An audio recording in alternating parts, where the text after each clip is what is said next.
I বৃষ্টি ঝেপে ধান দিব মেপে, জোডো হলো একটা আস্ত বোকা, ধানে পড়লো পোকা, জোডো একটা বোকা, বাইরে বৃষ্টি, কিন্তু জোডোর তো কোনো বালাই নেই, শুধু বিছানা।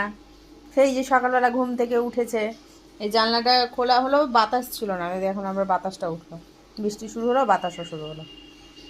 বৃষ্টি অনেকক্ষণই হলো, বলো বাবা, বলো অনেকক্ষণ ধরে বৃষ্টি হচ্ছে। সকালে বৃষ্টিটা কমে গেল, মাঝে একটু কমলো, দিয়ে আবার শুরু হয়ে গেল। ঠিক না? ঠিক না, কিন্তু আমার কাছে ঠিক। আমার বৃষ্টি হলে আমার ভীষণ ভালো লাগে। মার লেপের ভিতরে ঘুমাতে পারি, পেটুর মধ্যে ঢুকে। আমার মা একদম কম্বল তুলে আর আমি ঢুকে যাই পেটুর মধ্যে, মাথা দিয়ে ঘুম করি। বলে আমি খেয়ে নিয়েছি, দুধু ভাত খাওয়া হয়ে গেছে আমার। দুধু ভাত খেয়েছি, দুধু ভাত। তোমরা খেয়েছো? আমি খেয়ে নিয়েছি আজকে, দুধু ভাত খেয়েছি।